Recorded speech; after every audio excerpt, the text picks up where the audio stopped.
Hello, everybody, and welcome to the Mio on MMA podcast. UFC 304 style Edwards versus Belal Muhammad. It's finally here, and the UFC is going back to Manchester, England with the Co-op Live venue. And that's about all I have to say in warm up for the card, I guess. Usual spiel here. I'm going to talk about betting odds. I'm going to give you predictions. I'm going to tell you who, in my opinion, is going to win these fights. That being said, you should not see sports betting and specifically MMA betting because this is a chronically unpredictable, chaotic sport with fighters fighting injured all the time and random low results that nobody really sees coming occurring a lot of the time. So do not bet what you can't afford to lose. Betting on MMA is it's a little bit of extra spice. It is not a path to financial freedom. There you go. Let's talk about this card in generals for a little bit here. Number one, it does suffer from the fact that at the top of the card you have a rematch, and the co-main is also a rematch, and they're rematches of fights that ended very, very weirdly. Obviously, Belal Muhammad versus Leon Edwards ended in the eye poke that Muhammad got from Edwards, and that ended up bringing us an end to the fight because, well, I imagine Belal was not seeing properly.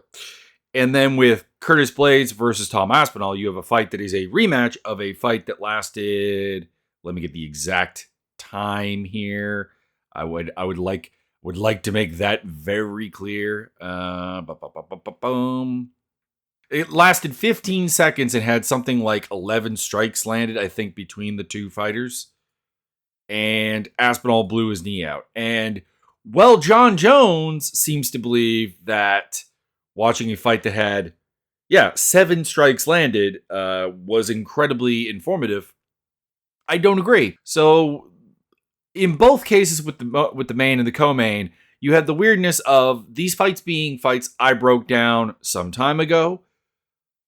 And some things have changed. Obviously, we've seen some developments from all 4 fighters, honestly, during that time period. But I don't think I have a fundamental different vibe on the fight. But I also don't have like any confidence in the fight in terms of I know what I'm thinking here, particularly with the co-main event.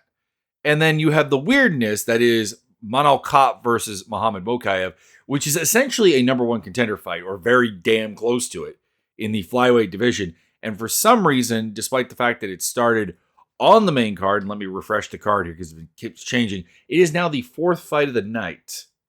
So it is on the undercard. And I don't mean like feature prelim, because some people have argued that the feature prelim is actually a more important spot than the opener of the pay-per-view or anything in the pay-per-view prior to the main event. It is very early on, and I shouldn't say I don't understand, because I think the answer is really just Dana White hates the division. But there is no reason to continue to flyweight like this. I'm not going to tell you that Arnold Allen versus Muhammad Mokaev is going to be a barn burner, an awesome fight, a fight of the night, or whatever. But I think it's going to be a perfectly serviceable fight. And if you look at what's on the main card in its place, you have a lot of fights that don't have a ton of meaning. You have, all right, fine, we have to have Paddy Pimblett versus Bobby Green on there. I get it. But you have Christian Leroy Duncan versus Gregory Rodriguez, which is a fun, sloppy as heck fight, but it has no meaning. And then the co-main, or not in the co-main, but in the feature prelim spot, you have Nathaniel Wood versus Daniel Pineda. Again, a reasonably fun fight, but one that doesn't have a lot of meaning. Same with Molly McCann, Bruno Brazil. Same with Callan Loughran versus Jake Hadley. And sure as hell in the cases of Modestas Bukauskas, Marcin Prachnio, and Oban Elliott versus Preston Parsons. Definitely a way more impactful fight than those ones ever are going to be. And particularly, well, to be honest, in those 2 cases, I don't even think they're going to be great fights. But it's weird, and the UFC continues to try to either intentionally or unintentionally try to kill 125. I don't understand it. So Leon Edwards versus Belal Muhammad, our main event, welterweight title fight. Leon Edwards looking to make his 3rd successful defense, having defeated Usman for a 2nd time. And, of course, that farcical fight with Colby Covington is now facing Belal Muhammad. And obviously, it's a hard fight to get up for because Belal Muhammad is kind of the new age John Fitch in this situation. Someone who absolutely deserves a title shot. He's put together a ridiculous run, one of the greatest runs in welterweight history. Here is the run for those who are not aware. Since the no contest with Leon Edwards, he has defeated Demi Amaya, Steve Wonderboy Thompson, Vincent Luque, Sean Brady, and Gilbert Burns. And prior to that, he had also had a 4-fight winning streak run over Curtis Millender, Takeshi Sato, Lyman Good, and Diego Lima. So he is 9-0-1. The one being a no contest in his last 10. Has not lost since 2019 against Jeff Neal. But there's not really a reason to think that he is actually a title level fighter, because what he does is work really, really hard. He is the guy who doesn't care about the trappings of being a pro fighter in the sense of being exciting or being thought of as the best even. He cares about winning, getting the W, and he will grind, he will be boring, he will be smart in a way. He will make the most of a, by the top of the division standards, limited physical game to get the job done. And that is why he's got a title shot, similar to when John Fitch got a title shot against GSP. That is the fight that this really rings out on. I absolutely am here for that sports element. I am here for the guy who has earned the title shot getting a title shot, but he is facing a taller, more athletic, longer fighter who was beating his butt in the first encounter between these two up until the eye poke. Now, do I think that that is a guarantee that Leon Edwards is going to win? No, because Belal Muhammad often does pretty poorly in the first round. I mean, even going back to his UFC debut with Alan Jouban, and particularly against Southpaws, which Leon Edwards is one of, he will have rough first rounds because his boxing just doesn't seem to immediately function against a Southpaw fighter. It's like and this is not an uncommon problem in MMA. This is a classic MMA boxing problem, is that they do not seem to have they don't seem to have either the sparring time or the coaching talent or whatever it is that causes them to just brain fart at the sight of a southpaw. Belal Muhammad's got that. But he is going to try, and he is, generally speaking, a fairly smart fighter. He is a guy who is willing to walk into fire to make it happen. So if he can bring the pressure to Leon Edwards, he can keep this maybe a little bit competitive, but like at the same time, that might actually be the worst thing because Leon Edwards is very good. He is a excellent outside sniping kickboxer. He is an excellent clinch wrestler. He has all the physical tools to be very, very good. The big question with him is that in every fight he has, there is always a moment of, well, there are two things. One, there's the fact that he will not advance his game to a crushing level against most people he has respect for. And he doesn't have the sharpest defense in the sense that he is always safe. It's why Nate Diaz can lose 4 rounds to him and then stun him in the 5th round. It's why a lot of his fights have moments akin to that, where like even with the Colby Covington fight, he can drop around late because he's just kind of letting Colby Covington stand around, even though Covington realistically has absolutely nothing for him. He is a blank canvas for Edwards to paint his masterpiece, and he just doesn't do it. So hopefully, my hope is that Belal Muhammad, who does not have a way to win this fight that is not with aggression and pressure, is going to put enough of a pace and enough aggression into the fight that Edwards has to fight him fairly consistently, and maybe we get some of those better moments that I'm hoping for every time Edwards fights, those that he takes those opportunities and expresses himself into those openings to actually have a dominant display. That being said, I am still taking him to go to decision because Belal Muhammad is very, very tough.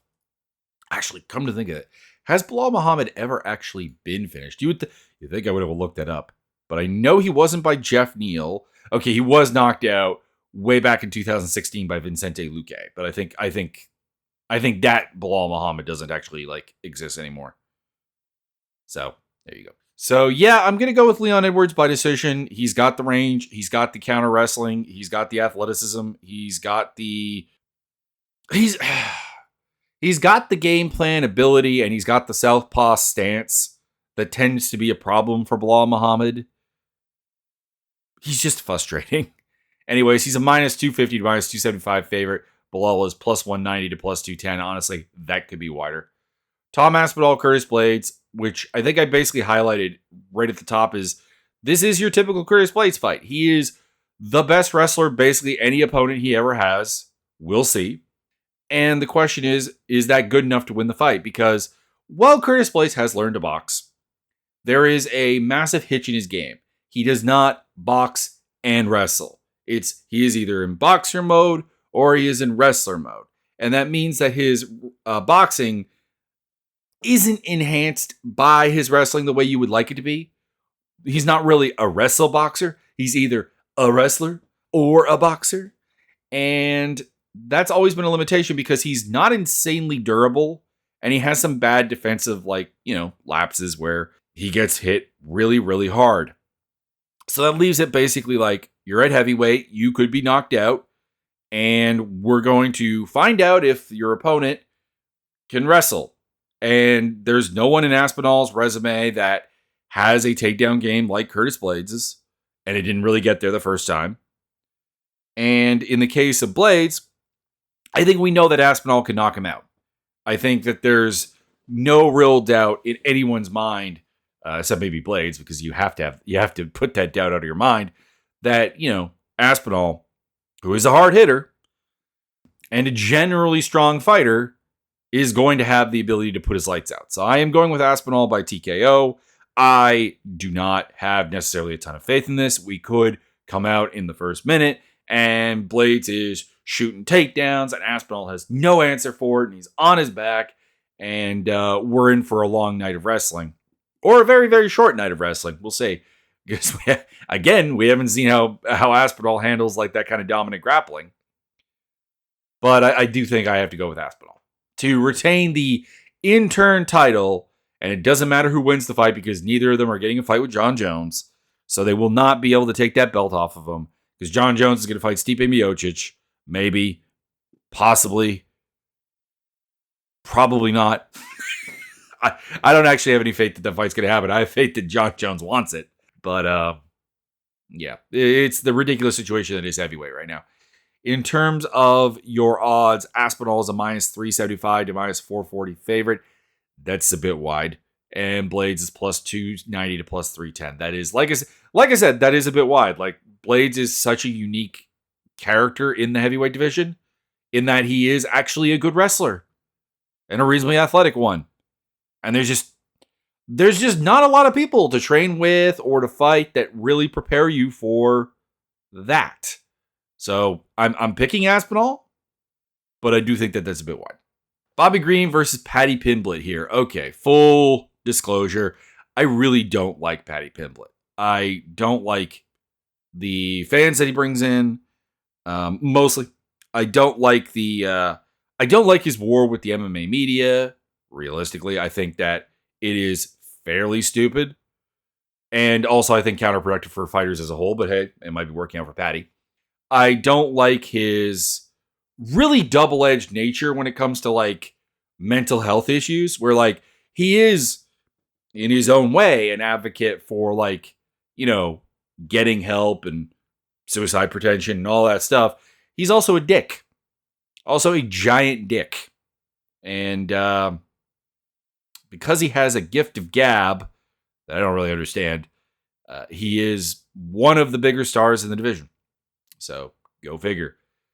Anyways, what I'm getting at is here, I'm picking Bobby Green. Now, it's not just negative issues with Paddy Pimblett. I've picked Pimblett to win fights before against fighters that I like a lot more than him. It's that, realistically, Paddy Pimblett is a very bad striker. Chin is in the air. He's got a little bit of power. He's got a decent frame. 5'10", 73-inch reach. He's got that kind of basicsness, and he's got durability. But at the end of the day, the defense is terrible with the chin up in the air. The offense is not good outside of the fact that it has decent power in its hooks. And out wrestling Bobby Green has realistically not been a path to victory. I mean, it's basically just Islam Makhachev in the last, number of years. Thiago Moises had some weird success with takedowns, but like it wasn't.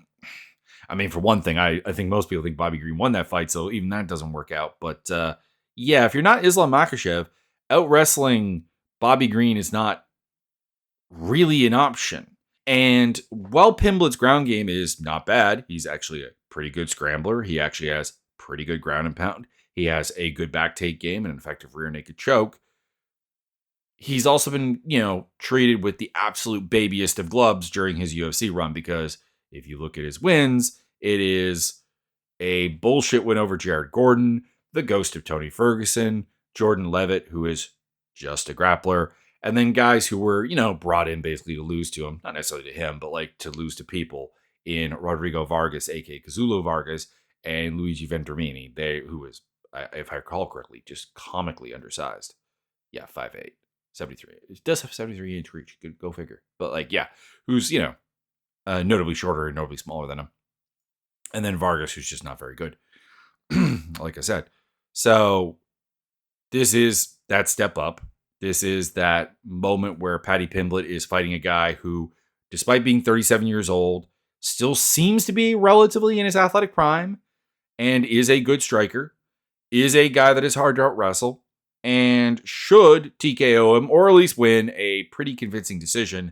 I'm picking TKO, but it wouldn't surprise me a ton to go the distance. Bobby Green is not a fantastic finisher, and Paddy Pimblett is, like I said, quite durable. So Green by TKO, he's minus 115 to minus 122. Pimblett plus 100 to minus 107. I was kind of hoping that the betting audience would go heavily on Pimblett so I could make a bet on Bobby Green at underdog odds. That would have been sweet. But at the end of the day, I will probably still bet on him, but not as heavily. Christian Leroy Duncan versus Gregory Hobocop Rodriguez. CLD could win this fight. Christian Leroy Duncan is a huge, powerful, very physical fighter, very rangy. That could work. Rodriguez is aggressive to the point of recklessness, both as a striker and as a grappler. So, he doesn't maintain position on the ground very well. He will go for things that end up allowing, the opponent to get back up and so on. And has not made long-term ground control a thing. But he is way higher proven. I mean, Christian Leroy Duncan, when you look at it, has really, he has the obvious potential, 29 years old, 6'2", 79-inch reach. But realistically, the guy has only beaten Denis Tialunin, Claudio Ribeiro, and Duško Todorovic in terms of UFC caliber fighters. Has a couple of decent wins on the UK regional scene that look okay, but I can't honestly say that I am supremely familiar with those fighters. And I remember watching the fights when I was scouting Christian Leroy Duncan and thinking they were not of that level. Whereas Gregory Rodriguez is a guy who, is one of the guys who's finished Brad Tavares, which is pretty hard to do. He's also beaten Denis Tialunin very convincingly. That fight with Chidi and Jaquani is violent as all hell. Go check it out. The fight against Julian Marquez, very much there. They have a common opponent outside of Tialunin, which is Armin Petrosyan, who technically beat both of them on paper, but realistically, I think Rodriguez beat Petrosyan and had way, way, way more answers. And then, he's also beaten Jung Young Park, Duško Todorovic, Josh Fremd. It's just a way higher list of stuff. But that being said, he's also been knocked out by Jordan Williams on the Contender series and Bruno Ferreira. So there is definitely a world in which basically Rodriguez just face checks into the power of CLD, can't take it and goes down. There is that option. But I think if we're looking at the deeper level skill set, Rodriguez is the better grappler. He is, I think, the more aggressive and MMA effective striker.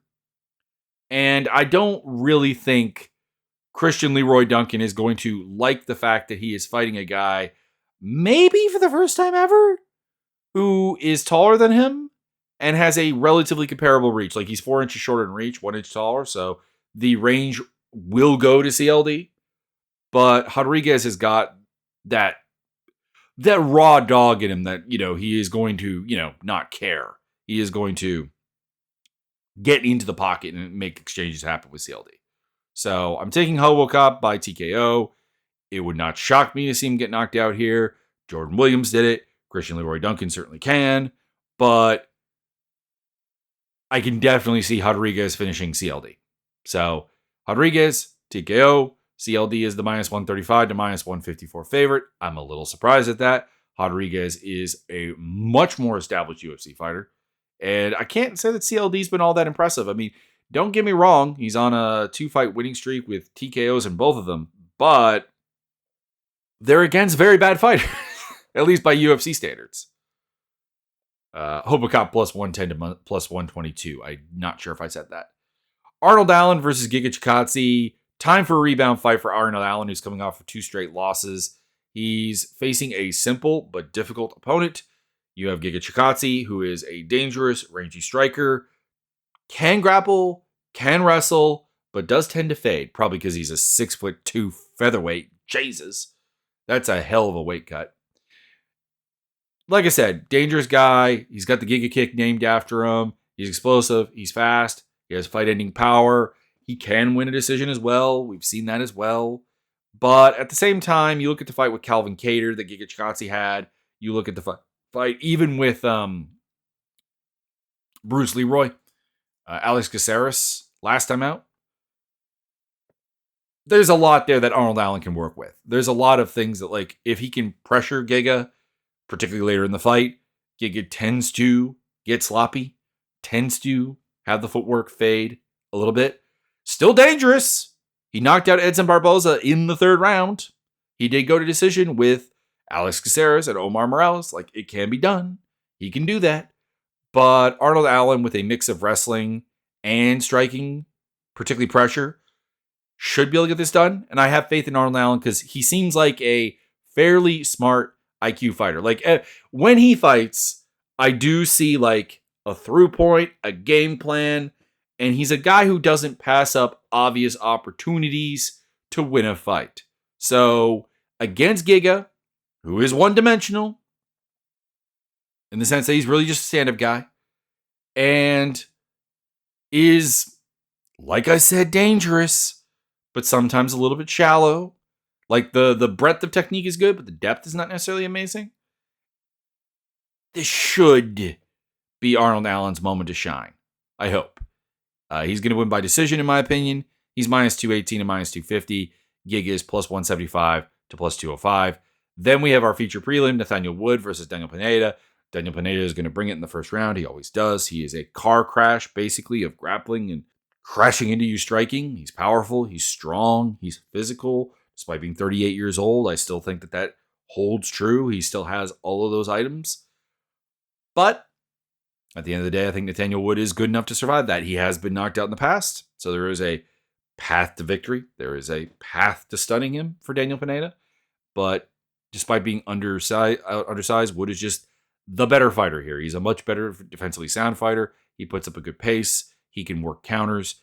And he can do his thing. The only thing I think that I'm worried about is the fact that Wood isn't really a huge finisher.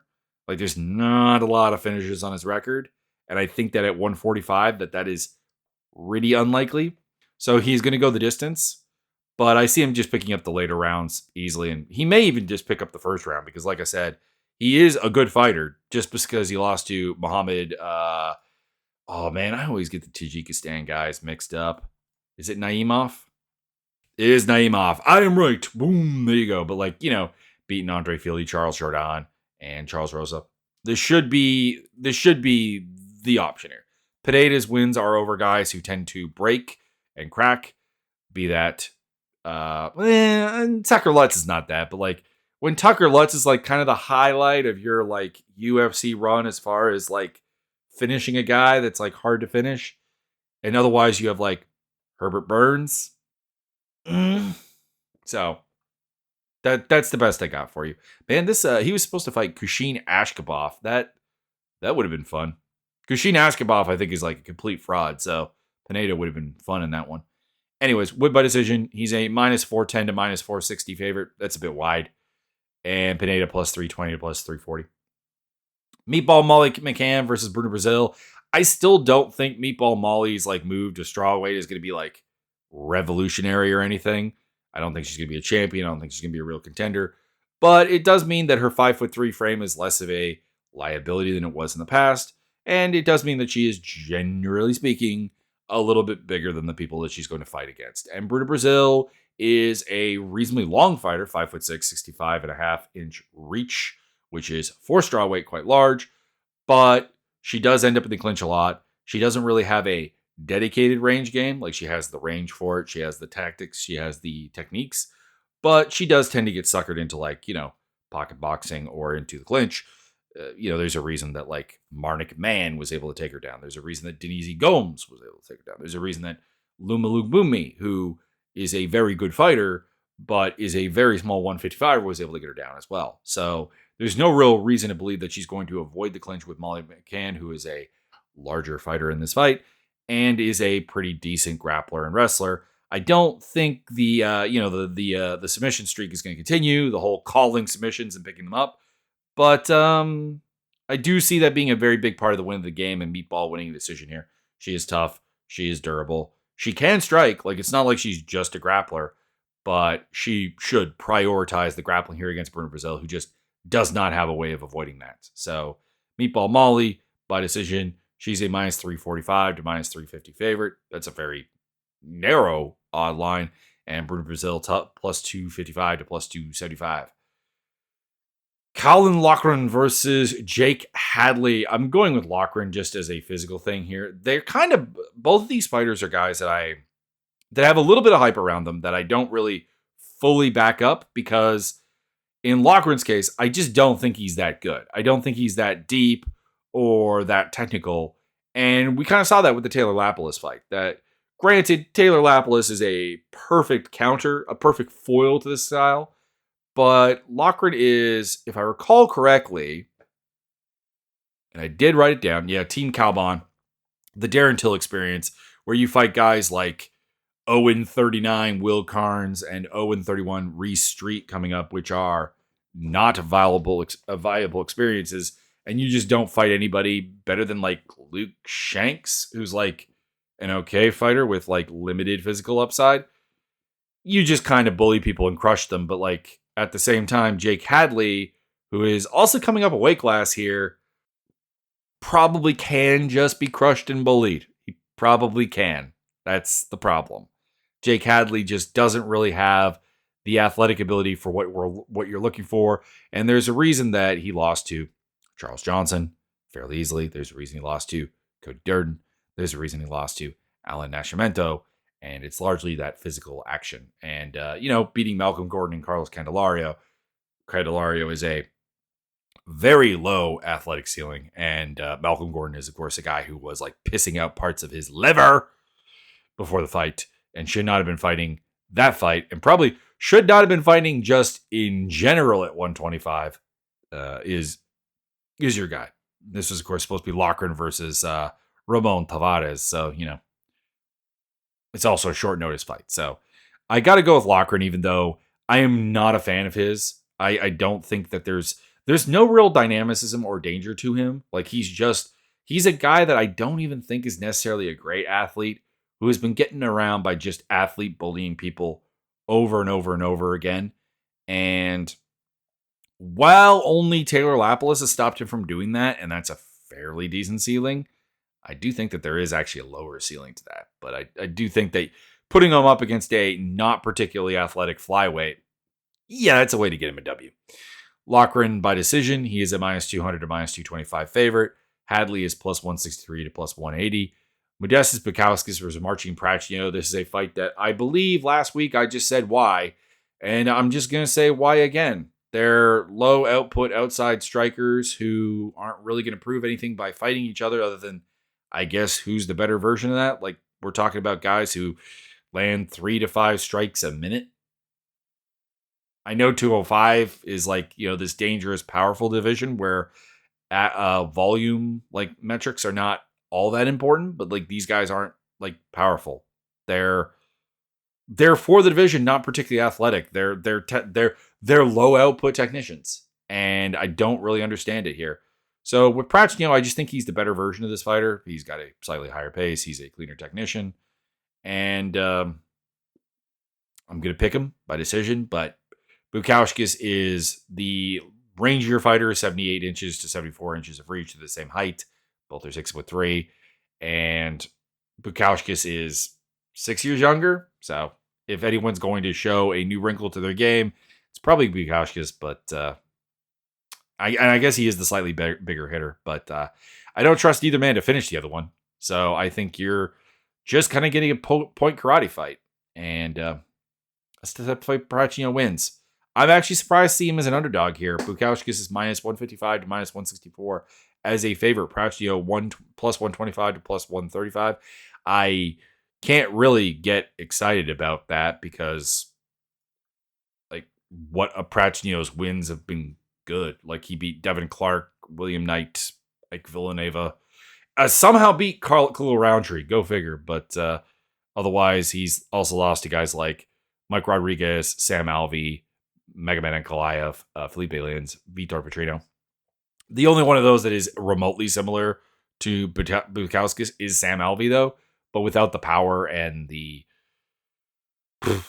dedicated counterness to him. And Bukauskas, of course, coming off a knockout loss to Vitor Petrino. But before that, he has beaten Zach Pauga and Tyson Pedro since returning to the UFC. So he does have, I guess, a little bit more cachet right now. But got to go with Pacino. Not really looking forward to the fight. Oban Elliott versus Preston Parsons. I am going with Preston Parsons. I've never been on the Oban Elliott hype train, and he's got a bit of a one, but he feels like kind of like not that athletic. He's a decent technician. Don't get me wrong. He's sound. He's the type of fighter I do like, but he's the type of fighter I'm not impressed by because there's just not the horsepower needed at 170 to really compete. And it's not like he's huge or anything. He's 6 foot tall, 72 inches. He is going to have a slight reach advantage over Parsons, but Parsons, who is not great himself, but like Elliott also wants the clinch and wants the wrestling game to be part of his game.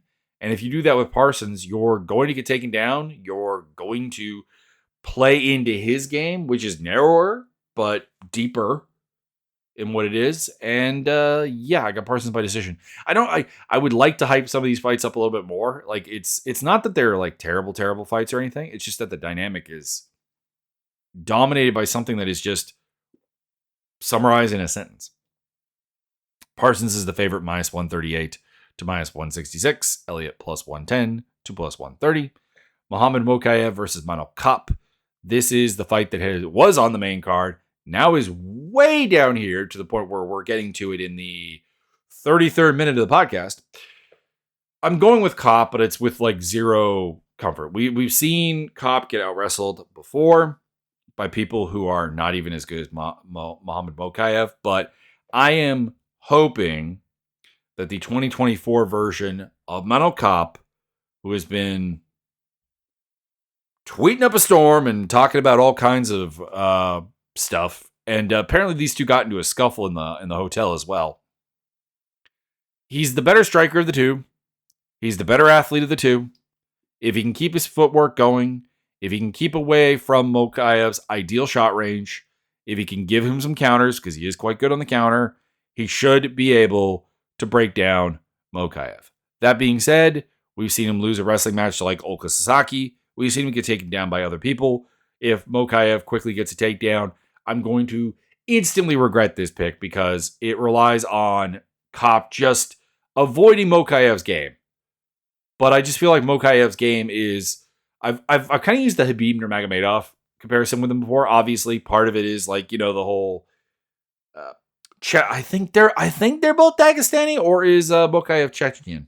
I don't know. That area of the world where he's, you know, Mr. Smish, basically.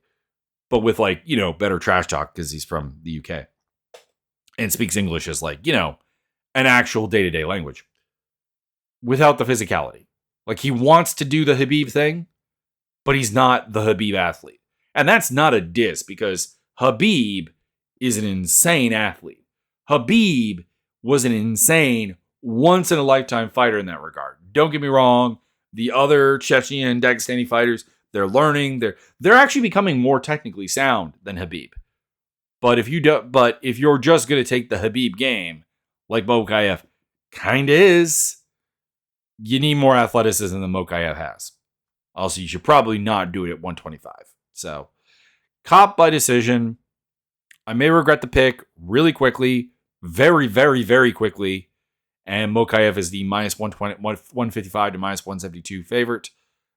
Kape is plus 125 to plus 140. I don't even trust that this fight's necessarily going to happen because Kape is like slightly cursed in that regard. Let's see here. Let me see if I can quickly pull up the Manel Kape journey. So he had the cancel fight with Matthias Nicolau back in April, which he withdrew from. He had the cancel fight with Nicolau when he missed weight back in January. He had the cancel fight with Kai Kara-France in September, which turned into Felipe Dos Santos on short notice after Kai Kara-France pulled out. He had the fight with Davidson Figueiredo back in July of last year, where Figueiredo pulled out, not medically cleared. And Alex Perez, of course, did Alex Perez things and pulled out of his fight in March of last year.